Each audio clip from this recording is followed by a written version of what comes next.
Hello everyone, welcome to Fematics learning hub. मैं हूं स्निग्धा और आज हम करने वाले हैं एनसीईआरटी सॉल्यूशंस को डिटेल में क्लास 11 फिजिक्स के लिए from the chapter units and measurements. ये है part 2। So let us now start with the questions. Next question जो इस में आता है, I mean after part 1, is that calorie जो होती है वो यूनिट होती है हीट की या एनर्जी की। Okay, and you know that 1 calorie जो होती है वो 4.2 जूल्स के बराबर होती है, जहाँ पे 1 जूल को लिखा जाता है as 1 kg metre square per second square. तो सपोजिंगली अगर हमने एक ऐसा सिस्टम ऑफ यूनिट्स बनाया जिसमें जो यूनिट होगा मास का वो होगा, मान लीजिए यहाँ पे एज kg।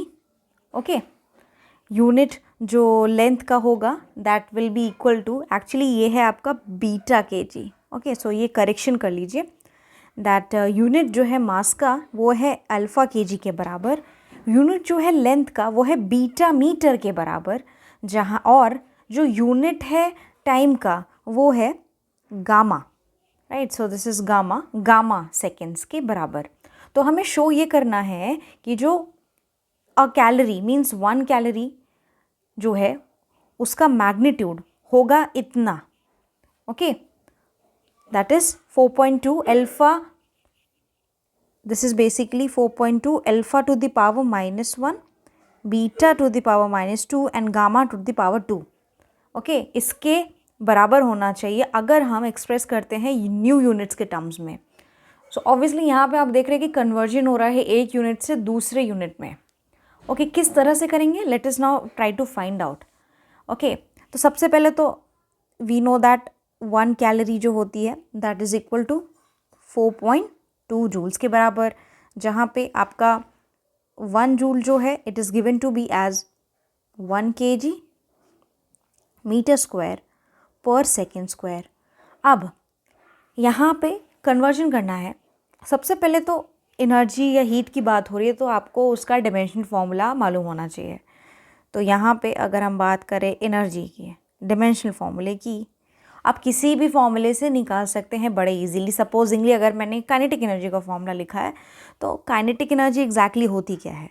ओके, अगर मैं फाइंड आउट करूँ, काइनेटिक एनर्जी होती है आपकी half mv², mass into velocity का स्क्वायर। तो ऑब्वियसली मास के लिए आपका क्या हो जाएगा, m हो जाएगा, एंड वेलोसिटी का क्या होता है lt-1, तो उसका स्क्वायर लेना है, means l² t-2। Okay, so you can find the formula for like energy by any formula, कोई से भी आप लगा सकते हो कोई भी फॉर्मूला यहाँ पे। अब यहाँ पे जो है ये डायमेंशनल फॉर्मूला हमें मिल चुका है। ओके, ना कन्वर्जन जब हम करते हैं एक यूनिट से दूसरे यूनिट में, क्योंकि यहाँ पे बेसिकली जो हमें दिया गया है सपोजिंगली SI यूनिट है और हम यहाँ पे एम्प्लॉय कर रहे हैं एक नया सिस्टम। ओके, जो फॉर्मूला इस्तेमाल होता है यूनिट कन्वर्जन में that is your N2 is equals to N1, now M1 by M2 to the power A। Okay, then L1 by L2 to the power B, then T1 by T2 to the power C। Okay, यही इस्तेमाल होता है। अब ABC क्या है, किस चीज़ के powers हैं, ये डायमेंशनल फॉर्मूला में इस्तेमाल होने वाले पावर्स हैं। डायमेंशनल फॉर्मूला इसका क्या है, ये है डायमेंशनल फॉर्मूला। इट मीन्स आपका A जो कि मास की पावर होती है that is basically is equal to 1। Okay, B क्या होगा, यहाँ पे ऑब्वियसली L का आप देख सकते हो यहाँ पे 2 है, so B is equals to 2 and यहाँ पे C आपका हो जाता है -2। Okay, I hope this is clear. अब यहाँ पे हम न्यू सिस्टम एम्प्लॉय करने वाले हैं। तो SI यूनिट में अब ये N1 N2 क्या है, ये मैग्नीट्यूड की वैल्यू है, क्योंकि हमें मान लीजिए SI सिस्टम में तो दिया गया है जो कि फर्स्ट सिस्टम है। तो यहाँ पे N1 एग्जैक्टली क्या है आपका 4.2 जूल्स है। भाई 1 कैलोरी लिखिए, अगर हमें उसको SI यूनिट में लिखना पड़ेगा तो 1 कैलोरी तो 4.2 जूल्स के बराबर होगी। N1 हो जाता है 4.2 जो कि ऑलरेडी गिवन है यहाँ पे। m1 क्या हो जाएगा यहाँ पे, मीन्स फर्स्ट सिस्टम में जो कि SI सिस्टम है। ऑब्वियसली SI में मास होगा 1 kg के बराबर और L1 होगा आपका 1 मीटर के बराबर, टाइम हो जाएगा आपका 1 सेकेंड के बराबर। ऑन द अदर हैंड अगर हम लिखें न्यू सिस्टम में, हमें N2 नहीं मालूम क्योंकि हमें कन्वर्ट करना है। ओके, एक्चुअली में शो क्या करना है कि N2 आपका यहाँ पे इस वैल्यू के बराबर आनी चाहिए, यही शो करना है। तो let us we will try to find out N2 now. अच्छा, M1 M2, L2 and T2 क्या होना चाहिए यहाँ पे देखते हैं, क्योंकि ऑब्वियसली हमें नेक्स्ट जो न्यू सिस्टम है वहाँ पे M1 को लेना है अल्फ़ा kg, तो M1 हो जाएगा अल्फ़ा kg, L2 क्या हो जाएगा आपका बीटा मीटर एंड T2 क्या हो जाएगा, this is your gamma seconds, right. So we have got this, right. अब सिंपली इस फॉर्मूले में आपको इन वैल्यूज़ को पुट कर देना है। So let us now try to put the values here. तो N2, ओके, N1 क्या है यहाँ पे 4.2, right. Now M1 by M2 that is your 1 kg by alpha kg, okay. T1 by T2 that is 1 metre, जो भी values है simply put करिए, 1 metre by beta metre. Third क्या है, that is 1 second by gamma second. अच्छा, यहाँ पे powers छूट गया है, तो यहाँ पे आपका होता है A इज़ योर 1, ठीक है। I can use some other colour, यहाँ पे A है 1। अच्छा, B क्या है आपका यहाँ पे, B is 2। Now what is C here -2, so I can write it as -2, right? Now I have got this. Obviously this is going to be cancelled here. अब सिंपली पावर्स में raise कर दीजिए जो भी आपको दिख रहा है। अल्फ़ा की पावर कितनी हो जाएगी, N2 हो जाएगा 4.2, अल्फ़ा की पावर हो जाएगी ऑब्वियसली -1, ओके, सॉरी यस -1 होगी क्योंकि यहाँ ऑलरेडी 1 है, तो आप ऊपर लेके जाओगे जब अल्फ़ा को, it is going to be -1। Beta का कितना हो जाएगा, बीटा को जब आप ऊपर लेके जाओगे इन द न्यूमरेटर, पावर -2 हो जाएगी। और अगर गामा की बात करें तो ये आपका ऊपर जाने पे पावर पॉजिटिव हो जाएगी यहाँ पे। तो फाइनली हमने ये चीज़ यहाँ प्रूव कर दी है, that you can see here, okay. So finally we have got this value. So इसी तरह से क्वेश्चन नंबर जो 3 है इस एक्सरसाइज का या इस पार्ट का पहला क्वेश्चन इस तरह से सॉल्व करना है। बढ़ते हैं अब हम नेक्स्ट क्वेश्चन की तरफ। 2.4, एक्सप्लेन करिए ये स्टेटमेंट कि अगर हमें किसी भी डिमेंशनल क्वांटिटी को बड़ी या छोटी बुलानी हो तो like it is meaningless unless कि हम स्पेसिफाई करें कोई भी एक स्टैंडर्ड कंपैरिजन के लिए, okay. So I need to explain this, यहाँ पे इसी स्टेटमेंट को क्लियरली आपको एक्सप्लेन करना है। तो देखिए एक्सप्लेनेशन कैसे आएगा। पहली बात तो ये जो स्टेटमेंट है डेफिनेटली ये आपका करेक्ट स्टेटमेंट है, this is a correct statement basically. Now measurement basically क्या है, मेजरमेंट जब हम करते हैं किसी भी चीज़ की तो मेजरमेंट में होता क्या है कि हम एक्चुअली में कर क्या रहे हैं, हम कंपैरिजन कर रहे हैं, okay. We are comparing two things. तो अगर आप कोई स्टैंडर्ड ही नहीं सेट करोगे, ओके, तो आपके लिए ये पॉसिबल ही नहीं होगा कि आपको एक एग्जैक्ट आइडिया मिले किसी डिमेंशन क्वांटिटी के मैग्नीट्यूड का। जैसे कि मान लीजिए अगर मैं कहूँ कि जो अर्थ है, ओके, अगर आप कहे अर्थ जो है, अर्थ का मास जो है वो बहुत ज़्यादा है, that is the like mass of earth is very very large, okay, very large, okay. ये स्टेटमेंट ऐसे बोल देना मीनिंगलेस है। भाई आपने कौन सी चीज़ से कंपेयर किया है अर्थ को, जिस हिसाब से आप बोल रहे हो कि जो है अर्थ का मास बहुत ज़्यादा है।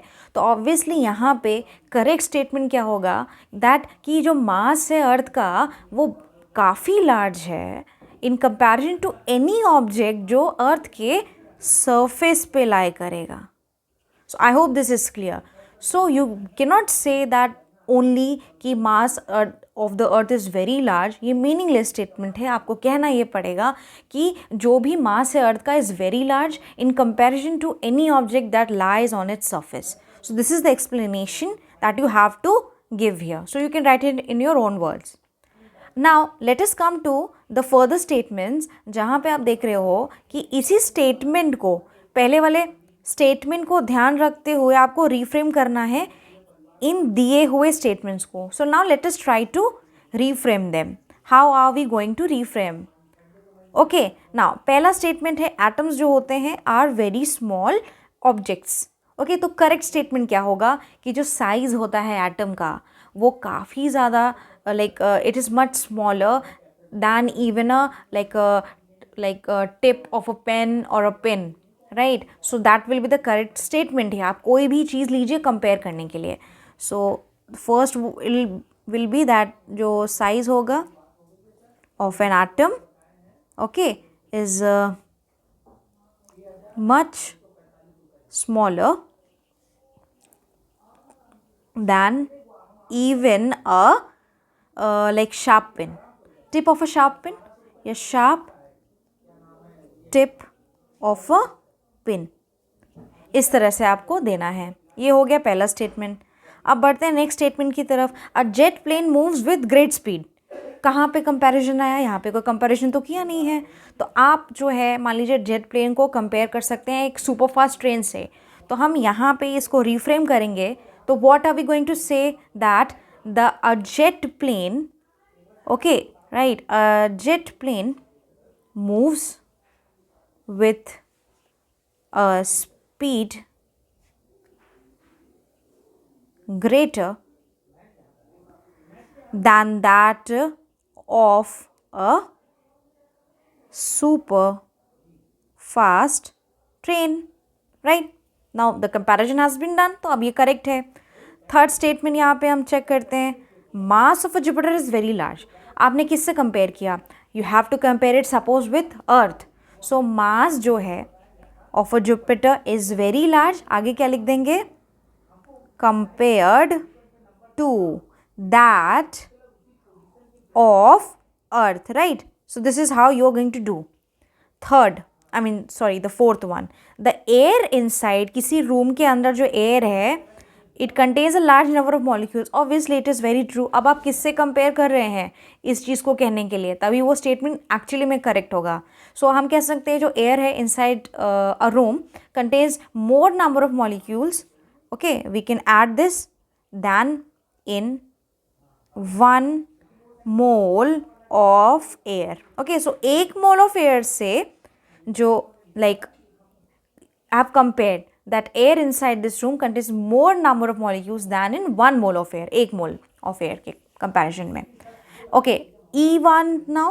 यहाँ पे क्या है? A proton is much more massive than an electron. ये स्टेटमेंट एकदम करेक्ट है क्योंकि ऑब्वियसली प्रोटॉन का जो मास होता है, right, it is greater than that of the electron. Now let us now right the third, like the last one here. The speed of sound is much smaller then the speed of light. This is also correct क्योंकि यहाँ पे already comparison कर दिया गया है. तो statement E and F ये दोनों एकदम करेक्ट हैं. यहाँ पे हमें रिफ्रेम करने की ज़रूरत बिल्कुल भी नहीं पड़ी है, right. Now let us move to the next question here, which is your question number 25 here. Okay, यहाँ पे है, let us try to understand. A unit of length is chosen. एक unit of length choose किया गया है such that जो speed of light है vacuum में वो हो जाती यूनिटी, मीन्स 1. ओके, बेसिकली कहना क्या चाहते हैं यहाँ पे कि जो स्पीड है ऑफ लाइट, स्पीड जो है वो लाइट की it is equal to 1 new unit of length. ये मुझे नहीं मालूम कौन सा यूनिट है बट यहाँ पे एक मान लिया गया है 1 new unit of length. Obviously पर सेकेंड होगा क्योंकि आपके वेलोसिटी का जो यूनिट होता है वो क्या होता है, अगर आप मीटर में ले तो मीटर पर सेकेंड, और that depends on like what unit you have taken. So speed of light basically इन्होंने बताया कि 1 new unit of length per second है.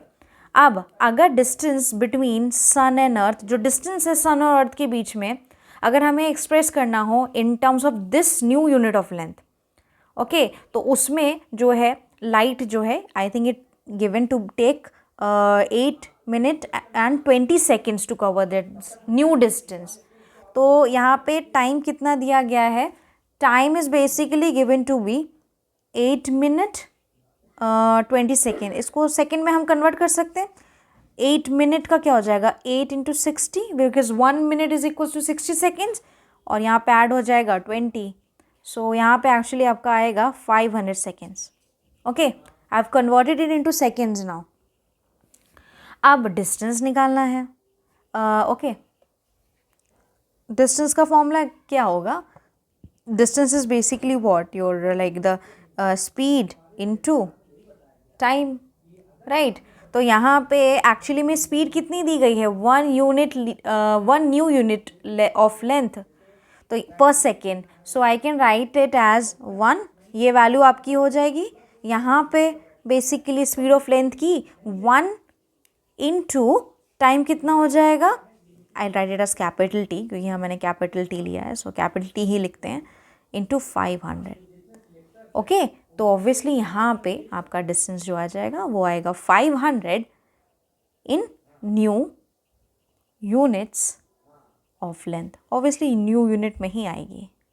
तो इस तरह से आपको ये क्वेश्चन करना है. I hope this is clear to you. Now let us proceed to the next question, which is your question number 6 here. ना in this question I can see that यहाँ पे आपके कुछ मेजरिंग डिवाइसेस दिए गए हैं, बेसिकली कुछ length major करने के लिए, फॉर मेजरिंग द लेंथ. तीनों ही केसेस में लेंथ को मेजर किया जा रहा है. आपको ये बताना है कौन सा सबसे ज़्यादा प्रिसाइज होगा, जो कि प्रिसाइज डिवाइस होगा in order to measure the length. तो ऑब्वियसली आपको ये मालूम होगा कि अगर किसी डिवाइस के बारे में हम बात कर रहे हैं, वो अगर किसी भी लेंथ को प्रिसाइसली तभी मेजर कर पाएगा जब उसकी लीस्ट काउंट, मीन्स कम से कम काउंट करने वाली उसकी वैल्यू, मीन्स बहुत ज़्यादा लाइक लीस्ट वैल्यू की अगर हम बात करें, लीस्ट काउंट जिसे हम कहते हैं, अगर वो मिनिमम हो. तो यहाँ पे मेन चीज़ क्या है कि ऑब्वियसली जिस किसी की, इन तीनों में से जिसकी भी लीस्ट काउंट मिनिमम आएगी, उस केस में what we will do, we will basically try to find the least count in all the 3 cases, and then we will see that इसमें से कौन. Let us now find out the least count in each and every case. Okay, तो सबसे पहले है आपका vernier calliper. Now let us see in this कि इसमें आता है कि नहीं. तो ऑब्वियसली लीस्ट काउंट अगर हमें वर्नियर कैलिपर का निकालना है, ओके, इसमें जो है 20 डिविजन्स हैं इसके स्लाइडिंग स्केल में.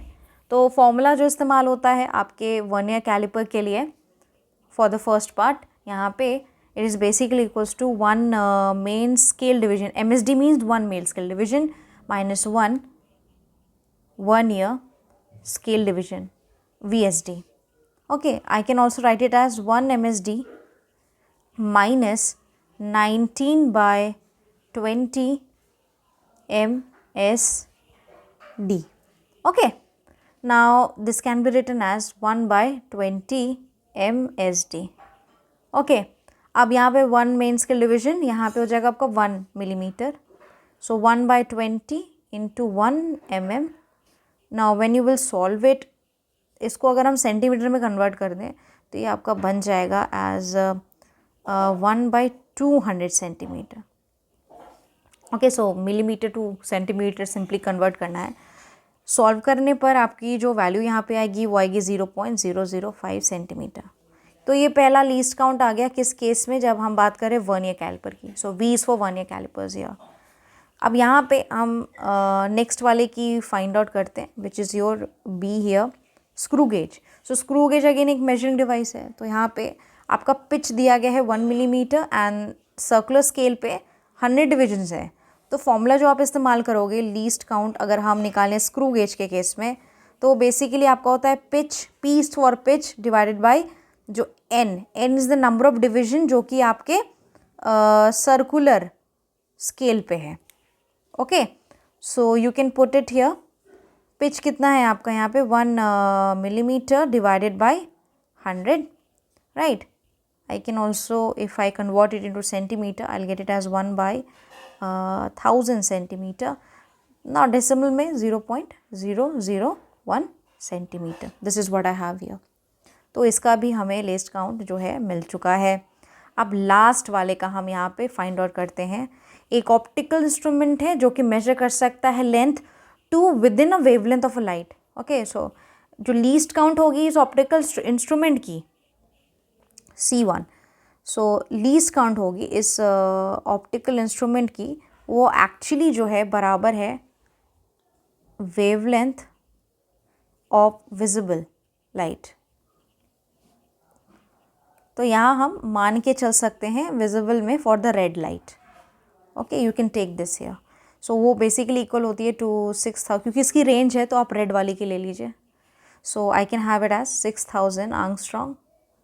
अब आप इसको सेंटीमीटर में कन्वर्ट करेंगे तो obviously what will you have, 6000 into 10⁻⁻8 centimetre.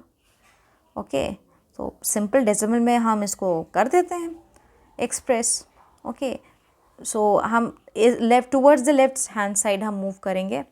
So I can write it as 0.00006 centimetre. So basically how many zeros do I have? I have got 4 zeros here.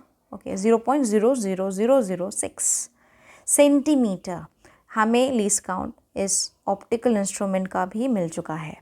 तीनों को अगर आप देखो, इसका है इतना, इसका भी इतना है, आपका 0.001 सेंटीमीटर, आपके वर्नियर के केस में 0.005 सेंटीमीटर आया है।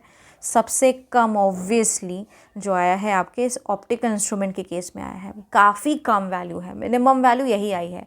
सो हैंस जो मोस्ट प्रिसाइज डिवाइस होगा for measuring the length, it will be your this optical instrument. So this is your answer in this case. This is how we find out. Okay, I hope this is clear to you. Next question let us see. एक student जो है वो major करता है thickness human hair का just by looking at it through a microscope. Microscope की help से देखता है एंड इसको मेजर करता है ह्यूमन हेयर की थिकनेस को. अच्छा, माइक्रोस्कोप का मैग्निफिकेशन कितना दिया गया है? 100 दिया गया है. Okay, so magnification is 100. अब ही मेक्स 20 ऑब्जर्वेशन, उसने 20 ऑब्जर्वेशंस लिए एंड उसे ये मिलता है जो एवरेज आया उन 20 ऑब्जर्वेशंस का. किस चीज़ का observation? Width of a human hair. Okay, microscope की हेल्प से जो उसने देखा था वो आया है 3.5 मिलीमीटर. तो आपको एस्टिमेट करना है कि what is the thickness of hair, right? What is the thickness of the hair, मतलब एक्चुअल थिकनेस हेयर की कितनी थी. ओके, तो यहाँ पे क्या क्या वैल्यूज़ दी गई हैं सबसे पहले हम देखते हैं. हमें मैग्नीफिकेशन मालूम है, हमें मालूम है एवरेज वैल्यू मालूम है. Okay, so you can use directly a formula here, that is अगर हम बात करें मैग्नीफिकेशन की, राइट? So magnification is basically is equal to that is observe, जो भी ऑब्जर्व्ड हुआ है, राइट? सो ऑब्जर्व थिकनेस, जो यहाँ पे ऑब्जर्व थिकनेस आया है डिवाइडेड बाय जो एक्चुअल थिकनेस है, राइट? सो एक्चुअल थिकनेस जो आई है, magnification equals to observe thickness divided by actual thickness. हमें निकालनी कौन सी वैल्यू है? Actual thickness. सो इसको हम फॉर्मूले को एक और तरीके से लिख सकते हैं, दैट इज़ जो एक्चुअल थिकनेस आएगी वो आएगी आपकी जो भी ऑब्जर्व्ड वैल्यू है divided by the magnification. Observe means जो आपका एवरेज वैल्यू है, इस केस में वो ऑब्जर्व वैल्यू ही होगी. सो let us just put the value. Observe कितना आया है? 3.5, ये मिलीमीटर्स में है. ओके, एंड मैग्नीफिकेशन कितना है आपका? 100. तो बड़ा सिंपल है, सॉल्व कर दीजिए. 0.035 millimeter, right? So this is the value that I have over here. So I hope that the questions are very much clear to you. So इसी तरह से मेरे वीडियोस को देखते रहिए. I hope these questions will help you build your concept for the NCERT in a proper way. So do like, share and subscribe Phematics Learning Hub. आप सबसे मैं मिलूँगी नेक्स्ट टर्न पे. तब तक के लिए thank you so much everyone.